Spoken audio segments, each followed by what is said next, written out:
நீ ஜோம் பண்ணு, பாட்டுப்படி, பக்கத்து வீட்டுக்காரனுக்கு இடைஞ்சல் இல்லாமல் பண்ணு அப்படின்னா ஒருத்தர் சொன்னார், பேய் நீ தான் சர்ச்சைக்கு வந்துருக்குன்னாரு. இப்போ தான் எனக்கு கோபம் வந்துச்சு. அதனால சர்ச்சில் உள்ளவங்க எல்லாத்தையும் அடித்து விரட்டி சர்ச்சை பூட்டி சாதி வச்சு வந்துட்டு அவர் நிறைய இனிமேல் அலையிலே சொல்லலாம் சர்ச்சைக்காக தரணும் தரமாட்டேன், இனிமேல் நாங்கள் அலையிலே சொல்ல மாட்டோம் சொல்லியிருக்கார். அந்த அளவுக்கு நான் கிறிஸ்தவத்துக்கு விரோதமாக இருந்தேன்.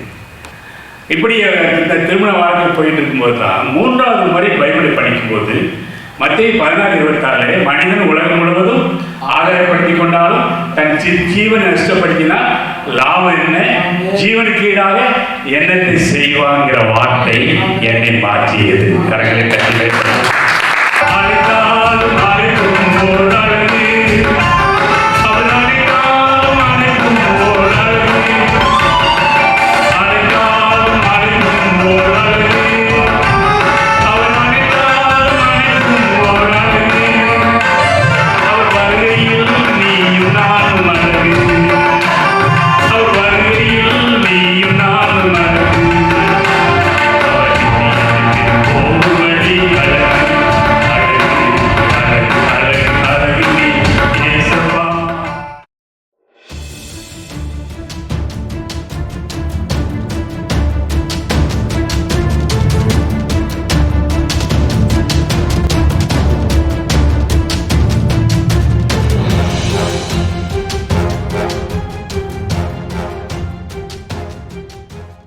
என்றால் புதிய ஏற்பாட்டில் எழுதப்பட்டிருக்கிற காரியங்கள் அனுபவங்கள் தான்.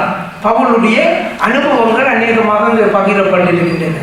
ஆகவே பைபிளின் ஒரு பகுதி தான் நிரூபம்.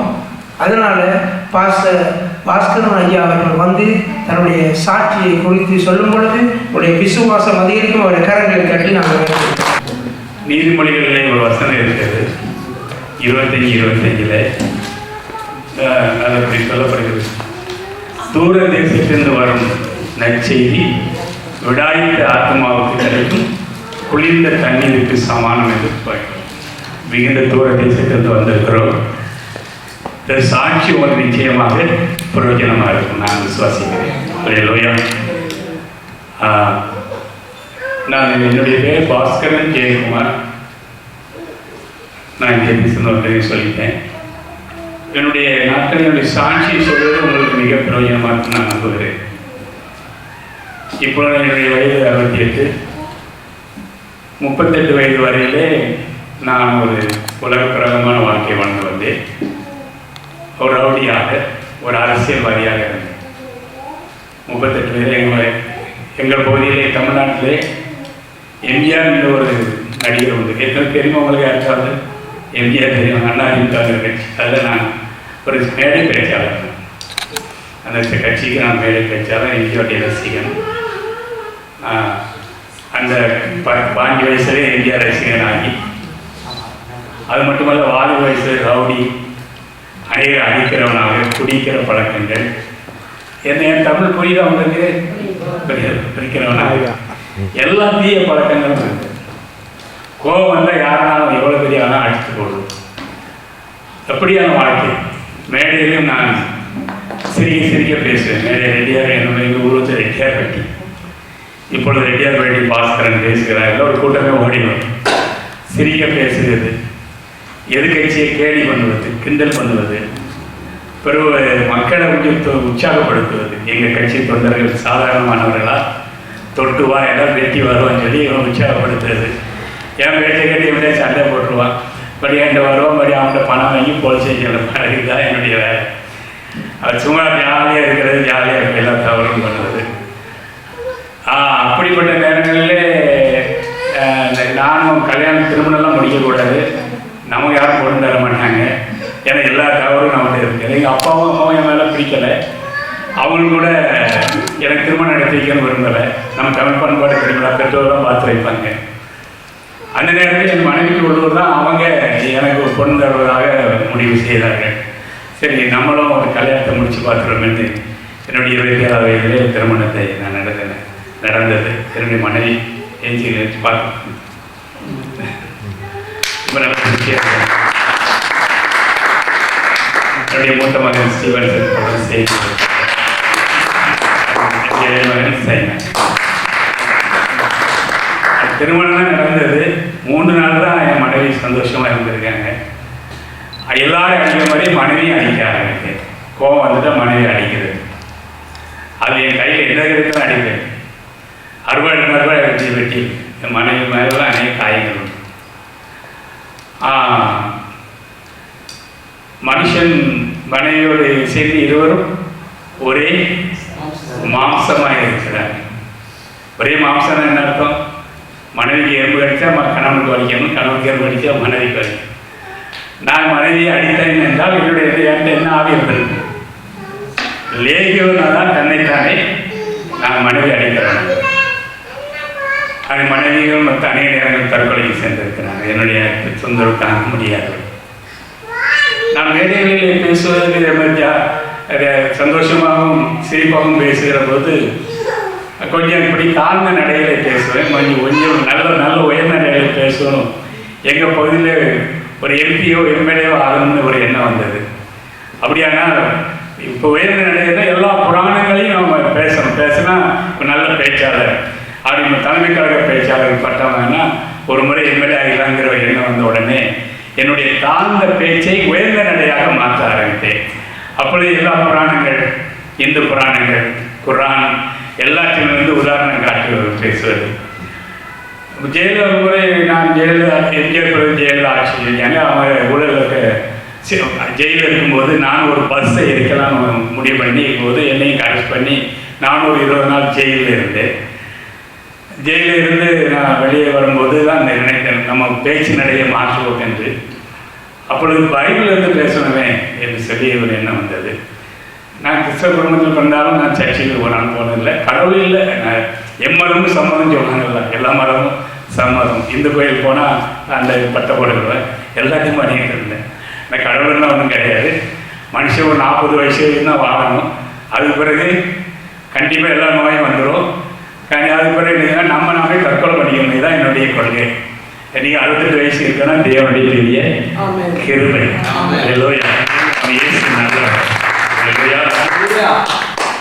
அப்படி உயர்ந்த நடைகளிலே பேசுவோம் என்று சொல்லும்போது பைபிளை வாசிக்கணும் என்று இருக்கும்போது என்ன பைபிள் தெரியாது.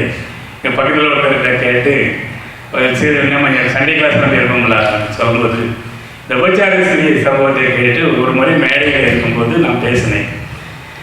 மேடையில் பேசும்போது ஐயா நான் ஒரு கிறிஸ்தவன், எங்கள் பைபிளில் ஒரு சம்பவம் எழுதியிருக்கிறது, நான் ஜெயிலிருந்து வெளியே வந்திருக்கிறேன் இந்த பஸ்ஸை அடிக்க போனேன். இயேசு ஒரு விபச்சார ஸ்திரீகள் இயேசு முன் நிறுத்திய போது எங்கே பேசுறேன்னா கட்சி மண்டியில் பேசுகிறேன். அங்கே ஒரு 500-1000 பேர் இருக்கிறாங்க. இயேசு முன் நிறுத்திய போது எங்கள் இயேசு சொன்னார், உங்களில் பாவம் செய்யாத முதல் கல்லை எரி அப்படின்னு சொன்னார். யாரும் எரியலை. நல்ல வேலையாக எதிர்கட்சி தலைவர் கருணாநிதி அந்த இடத்துல இல்லை. இருந்தானா முதற்கல்ல எரிஞ்சு நான் யோகியன்னு சொல்லி இருப்பாரு. எங்கள் தலைவி எங்கள் யோகிய குற்றவாளி சொல்வதற்கு உனக்கு எந்த தகுதி இருக்கிறது? மேலே கொஞ்சம் அசிங்கமாக பேச வைங்களேன், இப்போ கொஞ்சம் கண்டிப்பாக பேசுகிறேன். என்ன தகுதி இருக்கிறது? சர்க்காரியா கமிஷன் ஊழல், அந்த ஊழல் 100 ஊழல் அனுப்புவேன் சொல்லி விட்டு எங்கள் தலைவி சிறைச்சாலை அடைப்பதற்கு உனக்கு தகுதியில் இருந்ததான் கான்செப்ட். இப்படி மேடையில் பேசுகிறேன். இப்படி பேசிட்டே வரும்போது இது யாருமே கேட்டு தானே நம்ம பேசுகிறோம், நம்மளே பைபிளை வாசித்து உதாரணம் காட்டுவோம் சொல்லி இந்த பைபிளை முழு பைபிள் படிக்க ஆரம்பிப்போம் என்று ஆரம்பித்தேன். ஆதியாகமத்திலிருந்து வெளிப்படுத்தின விசேஷத்தையும் படிக்க ஆரம்பித்தேன். நான் என்ன கான்செப்டில் படிக்கன்னா, ஆசீர்வதிக்கப்பட்டவர்கள்லாம் நான் இருக்கிற கட்சி எம்ஜிஆர் கட்சி, சபிக்கப்பட்டவர்கள்லாம் எதிர்கட்சி டிஎம்கேல எதிர்கட்சி. அதாவது கோலி தாவீது அதிமுக நான் இருக்கிற கட்சி, கோலியார் எதிர்கட்சி. இந்த கான்செப்டில் நான் படிச்சுட்டு இருக்கிறேன். பைபிளை படித்து பெரிய நோட்டுகளை எடுத்து விடிய படிப்பேன். நைட்டு விடிய படிக்கிறது. இப்போ எதெல்லாம் நம்ம அதிமுக வாக்கலாம், யாரெல்லாம் டிஎம்கே வாக்கலாம் அப்படின்னு சொல்லி நோட்டில் குறிப்பு எடுத்து விடிய படிப்பேன். விடிய நோட்ஸில் எழுதுவேன். அப்பொழுதுதான் அந்த சம்பவத்தை நான் படிக்கிறேன். நம்மளில் பாவம் செய்யாத மக்கள் அந்த சம்பவத்தை. 2வது முறையாக நாங்கள் ஒரு ஆட்சி செஞ்சோம், இப்போ நாங்கள் ஊழல் பண்ணணும், அதனால ஆட்சி இழந்துட்டோம். சிம்சோனை போல நாங்களும் ஆட்சி இழந்துட்டோம்.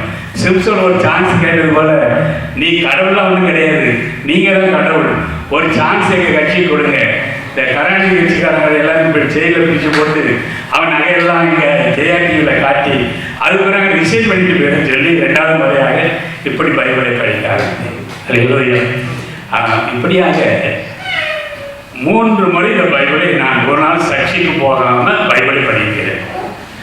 ஆனால் பைபிளை படிக்க முன்னாடி இந்த கிறிஸ்தவ செய்த தவறு தான் பெருசாக தெரியும். கிறிஸ்தவத்தில் சில தவறுகள் பண்ணுவாங்க, அதுதான் எனக்கு பெருசாக தெரியும்.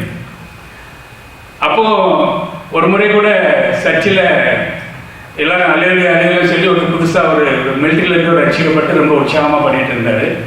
இந்த சத்தம் போடுறது எனக்கு பிடிக்கலை. 2 முறை கூப்பிட்டு சொன்னேன், நீ சத்தம் போடு, இந்துக்களுக்கு இடைஞ்சிடலாமல் சத்தம் போடு, ஒரே அலையிலே சொல்லிடுறீங்கன்னா அவர் யாரும் கேட்கல. ஒரு நாள் சான்ஸ் வந்தது, அவங்க முடிவு போய் நான் முன்னாடி போய் அங்கே அவங்களுக்குள்ள சில பிரச்சனை இருந்தது, காணிக்க பிரச்சனை. நான் எல்லாம் கேளுங்க, நீ ஜோம் பண்ணு, பாட்டுப்படி, பக்கத்து வீட்டுக்காரனுக்கு இடைஞ்ச இல்லாமல் பண்ணு அப்படின்னா ஒருத்தர் சொன்னார், பேய் நீ தான் சர்ச்சைக்கு வந்துருக்குன்னாரு. இப்போ தான் எனக்கு கோபம் வந்தது. அதனால சர்ச்சில் உள்ளவங்க எல்லாத்தையும் அடித்து விரட்டி சர்ச்சை பூட்டி சாதி எடுத்து அவர் தரந்தாரு. இனிமேல் அலையிலே சொல்லனா சர்ச்சைக்காக தர மாட்டேன், இனிமேல் நாங்கள் அலையிலே சொல்ல மாட்டோம் சொல்லியிருக்கார். அந்த அளவுக்கு நான் கிறிஸ்தவத்துக்கு விரோதமாக இருந்தேன். என் மனைவி சர்ச்சைக்கு போனால் அது எனக்கு, நான் வீட்டில் இருந்தால் எங்கேயும் போகக்கூடாது, அவன் சர்ச்சைக்கு போவேன். ஒரு முறை என் மனைவி பைபிளை கழித்து இதேபடிக்கு இருக்கிறேன். இந்த பைபிளை இதே பைபிள் அது அறவரே அந்த அறவரை பைபிளை தான் படித்தேன். தேவன் நம்முடைய ஜெபத்தை கேட்கிறவராக இருக்கிறார். அல்லேலூயா. என்ன நான் சாட்சி நான் சுருக்கமாக சொல்ல போகிறேன். நான் மணிக்கணக்காக இருக்கேன் சாட்சி. தேவன் நம்முடைய ஜெபத்தை கேட்கிறவராக. உங்களுக்கும் ஏதோ வகையில் தேவைகள் இருக்கலாம், குறைவுகள் இருக்கலாம், அல்லது மன சோர்வுகள் இருக்கலாம், கவலைகள் இருக்கலாம். சில நேரங்களில் இந்த சாட்சிகள் உங்களை தைரியப்படுத்தும். அதே சொல்லுங்க.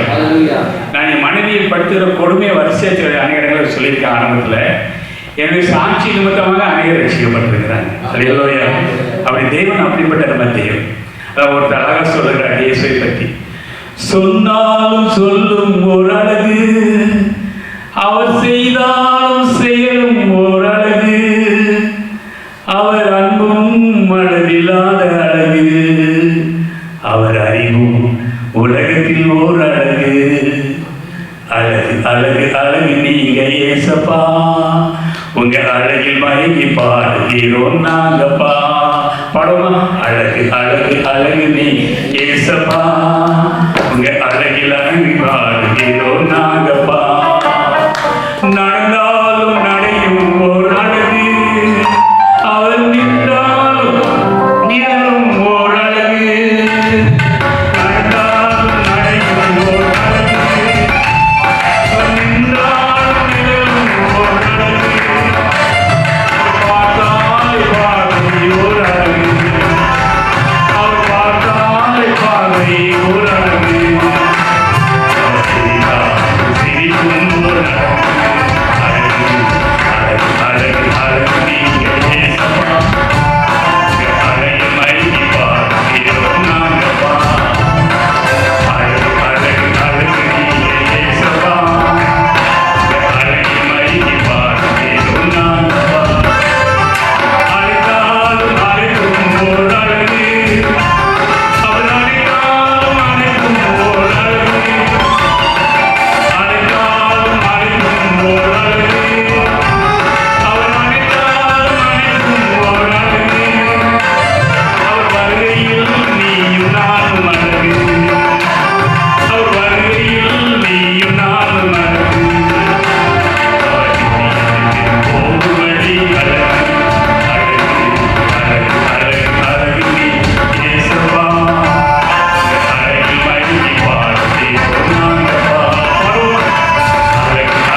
பாட்டு வரும். அல்லேலூயா.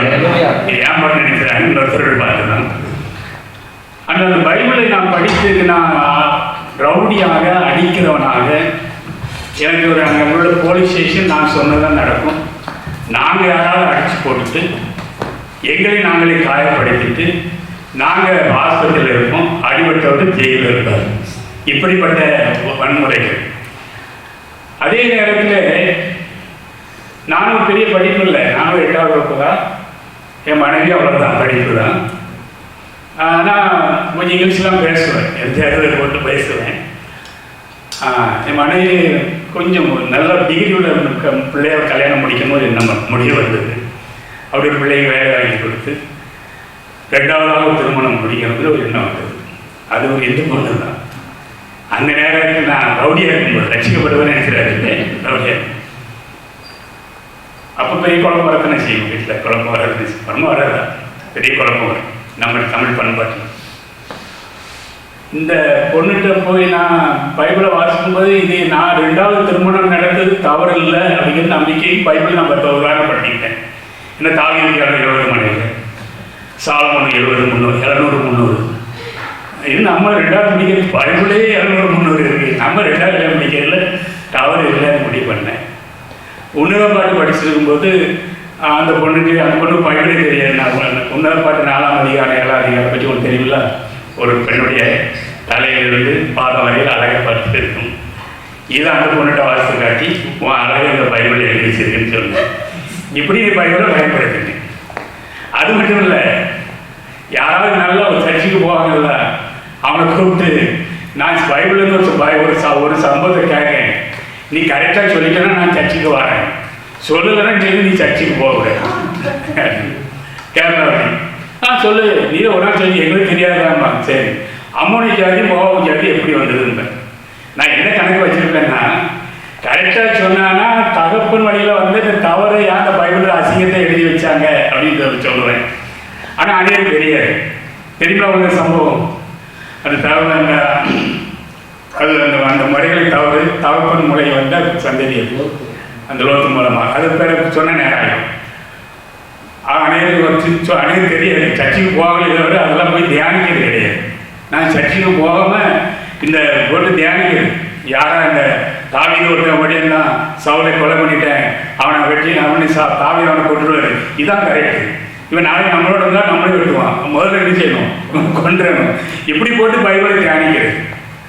இப்படி இந்த திருமண வாழ்க்கை போயிட்டு இருக்கும்போது தான் 3வது முறை பைபிளை படிக்கும்போது மத்திய 16:26 மனிதன் உலகம் முழுவதும் ஆதாயப்படுத்திக் கொண்டாலும் தன் ஜீவனை நஷ்டப்படுத்தினால் லாபம் என்ன, ஜீவனுக்கு ஈடாக என்னத்தை செய்வாங்கிற வார்த்தை என்னை மாற்றியது. கரங்களை தட்டி சுருக்கமாக கொண்டு வர சொல்லிக்கோங்க.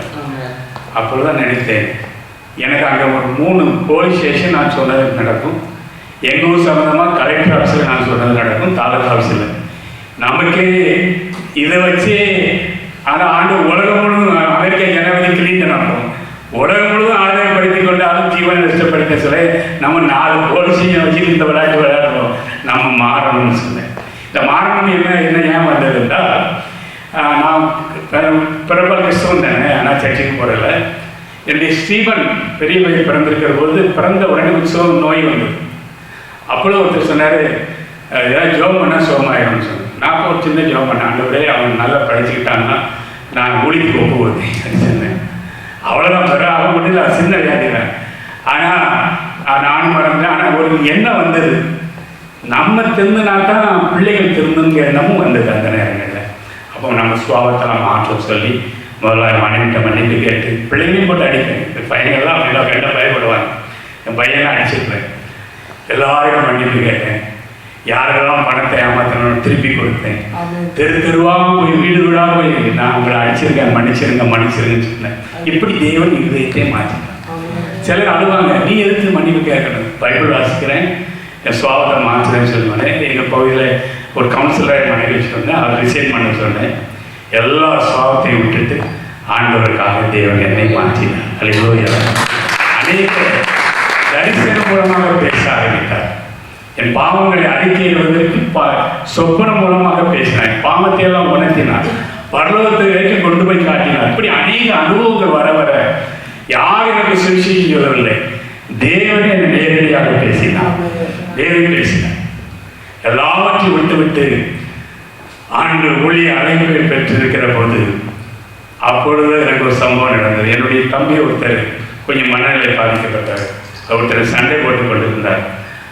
அவரிடம் போய் சத்தம் போட பழைய மாதிரி போய் நான் வீட்டில் இருந்திருக்க வேண்டியது. நான் முடிவு எடுத்தேன். ரோட்டில் தான் நிற்பேன். ரோட்டில் ராத்திரி 1 மணி 2 மணி வரைக்கும் நிற்பேன். 2 மணிக்கு பிறகு யாராவது பெரியாவது போனால் சண்டை வச்சு சண்டை அடிக்கிறது. நாய் கூட நான் என்ன எங்கள் தெருவிலே வராது. ஏன்னா நாயை அடிக்கிறது. நான் அங்கேருந்து பார்க்கணும். நாய் இன்னைக்கு நிற்க நாங்கள் 2 மணி நேரம் நிற்க திரும்பி போயிடும். ஆனால் நான் நம்ம ரசிக்கப்படி இனிமேல் ரோட்டுக்கு போக மாட்டேன் அப்படின்னு சொல்லி முடிவெடுத்தேன். ஆனால் அன்றைக்கி அவனை போய் சத்தம் போடும்போது அவன் கையில் கத்தி இருந்ததுக்கு அந்த கோபத்தை என் மேலே இந்த கத்தி இருந்த கழுத்தில் குத்திட்டாங்க. ஒரு சைடு எனக்கு செயல் இருந்துவிட்டு இந்த கையெல்லாம் அப்படியே வந்து ஆஸ்பத்திரிக்கு அவசரமாக கூட்டு போனாங்க. ஆஸ்பத்திரியில் கூட தம்பி குத்துனா சொல்லலை, நம்ம ரசிக்கப்பட்டமே ஒரு ஆக்சிடென்ட் சொல்லி தான் பண்ணேன். டாக்டர் சொன்னார், இந்த பேரலைஸாக இந்த நோய் இந்த பக்கவாதம் வர மாதிரி தான் உங்களுக்கு வருது. இந்த நரம்பெல்லாம் கட் ஆகிட்டு கூட இவ்வளோ இன்ச்சு கூட போயின்னா ஸ்பாட்டில் நீங்கள் செத்துருப்பீங்க. அதனால் அவங்க படிச்சுக்கிட்டீங்க. ஆனால் இந்த சைடு செயலை வந்துட்டு அவனால் முடியாது. அதனால் உங்களை உயிர் படைக்க வச்சு அவ்வளோதான் பேசுனேன். அங்கே என்ன நடந்ததுன்னா ஊரில் நண்பர் உறவினர்கள்லாம் சரி இப்போ ஒரு ஆண்டவர் ஏற்றுக்கொண்டார், இவர் தான் சரியான தண்டனை கொடுத்துருக்காரு, இதுவரை யாரும் சண்டனை கொடுக்கலைன்னு சொல்லி நான் செத்துருவேன்னு அடக்கம் பண்ணக்கு ஏற்பாடு பண்ணாங்க. இப்படி சூழ்நிலைகளில் ஆஸ்பத்திரியில் இருக்கிறேன். ஆஸ்பத்திரியில் என்னுடைய சைமன் சிறுபையப்பம் அப்பா செத்து போகணும்னு ஒருத்தர் பார்க்க வந்தார். சோரில் முட்டி அழுதுறாங்க பையன் அப்படின்னு சொன்னாங்க. ஸ்டீவன் கொஞ்சம் பெரிய பையன் என்னை பார்க்க வந்து காய்ச்சல் அதிகமாகி என்னுடைய பெட்டுக்கெல்லாம் படுத்திருக்கிறான். என் மனைவிக்கு லோ ப்ரெஷர். அப்போ என் வாழ்க்கையே முடிந்தது. ஆனாலும் ஒரு நம்பிக்கை, நான் இறந்துருவோம், என் குடும்பமே அழிந்துடும், எப்படியாவது பரலோகத்துக்கு போவோம் அப்படிங்கிற எண்ணங்களோடு நாட்டோட அழுது ஒப்பு கொடுத்தோம். என் மனைவி அழுது இருப்பாங்க. ஆனால் நான் துன்மார்க்கனாக இருக்கும்போது ஒன்றும் நடக்கலை. இயேசுவை ஏற்றுக்கொண்ட பிறகு இப்படி ஒரு சம்பவம் நடந்தது. அது என்ன தேவனாம் மகிழ்க்கிறான். கடைசியில் ஆஸ்பத்திரி விட்டு வெளியே வந்தோம். கையில் கெட்டு போட்டு தான் நடப்பேன். இந்த கையில் அப்படியே ஜெபம் பண்ணி கொண்டு ஒரு நாள் ஆண்டவர் சொப்பனம் தந்தார். டைம் என்னன்னு சொல்லியிருங்க. சொப்பனம் தந்தார். ஒரு வெண்ணெய் கட்ட ஒருத்தர் வந்து உன் கையை உயர்த்து அப்படின்னு சொன்னார். நான் உயர்த்தினேன். காலையில் மறந்துட்டு சாயங்காலம் 4 மணிக்கு கையை ராத்திரி வந்து ஒருத்தர் உயர்த்த சொன்னார். நம்ம உயர்த்தி பார்ப்போன்னு கையை சும்மா இருக்கிற கையை தூக்கி தான் நின்று விட்டது. 2 நாள் ஆகிட்டு கையை நாளில் உயர்த்து விட்டது. என் ஆண்டவர் மீது எனக்கு நம்பிக்கை வந்தது. கேட்டா அப்போதே சாவுன்னு சொன்ன டாக்டர், இன்னைக்கு 68 வயதில் இருக்கிறேன்னா என் இயேசு எனக்கு கொடுத்த கிருபை. நான் அப்படிலாம் மாறுவதற்கு என் மனைவியுடைய ஜெபம், அவருடைய தங்கை, அவங்க எல்லாம் கூடி ஜெபம் பண்ணாங்க. சர்ச்சில் ஜெபம் பண்ணாங்க. சர்ச்சை அடிச்சு போட்டவன ஆண்டவரை ரட்சியம் அப்படின்னு சொல்லி ஜெபம் பண்ணாங்க. எல்லாருடைய ஜெபமும் என்னை மாற்றியது. இன்றைக்கு உயிரோடு இருக்கிறேன் என்றால் அனைவருடைய ஜெபம் தான். நல்ல ஜெபம் பண்ணுங்க, நல்லா ஆராதிங்க, பைபிள் வாசிங்க, சுதந்திராதீங்க. கர்த்தர் நம்மை வெட்கப்படுத்தவே மாட்டார். பைபிள் சொல்லுகிறது, வெட்கத்துக்கு பதிலாக இரட்டத்தனையாக பதில் வரும். என் ஜனங்கள் ஒருபோதும் ஆண்டவரை ஏற்று நான் ரட்சிப்பை பெற்று என்னுடைய மூத்த பையன் 2 பேரையும் ஊழியக்காரனாக நான் விரும்பலை. ஏன்னா நான் 38 வயசு வரைக்கும் ஜாலியாக இருந்திருக்கேன். அவனுக்கும் ஊழியக்காரனாக என்ன சொல்லுவாங்க, ஏமா நீர் மட்டும் ஜாலியாக எடுத்துக்கலை சொல்லுவாங்க. ஆனால் அவர்களும் ஒழித்துக்கு ஒப்பு கொடுத்தாங்க. சுவிட்சர்லாந்து வந்திருக்கிறார்கள். அநேக ஏழைகளை வைத்து நான் நடத்துகிறோம். எங்களுக்கு 100 விசுவாசிகள் இருக்கிறாங்க. ஞாயிற்றுக்கிழமை சில சூழ்நிலைகள் குறைவாக தான் இருப்பாங்க. அது மட்டுமல்ல, அநேக தரித்திரர்களுக்கு, ஏழைகளுக்கு வருஷம் உதவி செய்கிறோம். முதியோர்களுக்கு உதவி செய்கிறோம். கர்த்தர் இப்படியாக எங்களை பயன்படுத்தி வருகிறோம். அல்லேலூயா. ஒரு தூரம் படிக்கிறேன். சாட்சியும் அநேக சாட்சிகள் உண்டு. பட் மணிக்கணக்காக போயிட்டே இருக்கும். சில இடங்களில் பார்த்துட்டு பேசுங்கம்பாங்க. அதனால் இந்த மையத்தை தேவனுடைய வார்த்தை கேட்கணும் அல்லவா. கர்த்தருக்கு சித்தமானால் இன்னொரு முறை வருவேனானால் உங்கள் மத்தியிலே தேவனுடைய வார்த்தையோடு தேர்ந்தெடுப்பவர்கள் கர்த்தர் தான் எங்களை ஆசீர்வதிப்பாராக.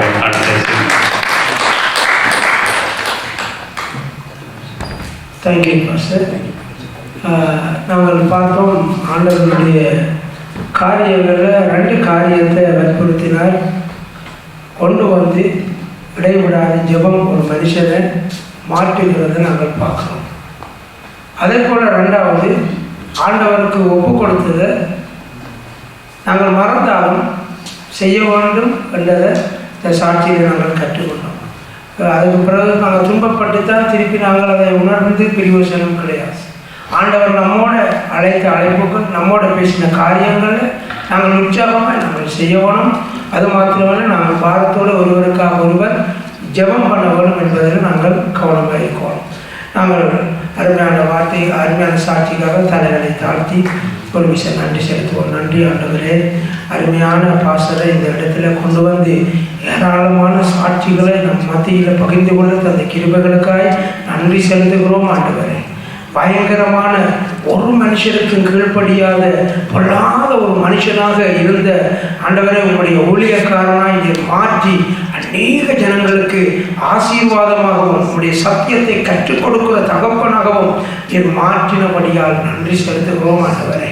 அவருடைய பயணங்களிலே தொடர்ந்து கூட இருந்து சரீரத்திலே நல்ல சுகத்தை வெள்ளத்தை தாங்க இயேசுவின் நாமத்தினால் நல்ல பிதாவே ஆமென். ஆசீர்வாதம் நிரம்பி வழிந்தோடும். Come and see. நம் கண்ணீர் யாவையும் இயேசு துடைத்திடுவார். உடைய தேவன் எழுந்தருள்வார். J. Mission Church, Mosüslistraße 32, 6032 Emmen, Luzern. Halleluja, Halleluja, அவருக்கே மகிமை. Halleluja, Halleluja, அவருக்கே கனம். Halleluja, Halleluja, அவருக்கே துதிகள். Halleluja, Halleluja, அவருக்கே புகழ்ச்சி. உடைய தேவன் எழுந்தருள்வார். எனக்காக யுத்தம் பண்ணுவார். உடைய தேவன் எழுந்தருள்வார். எனக்காக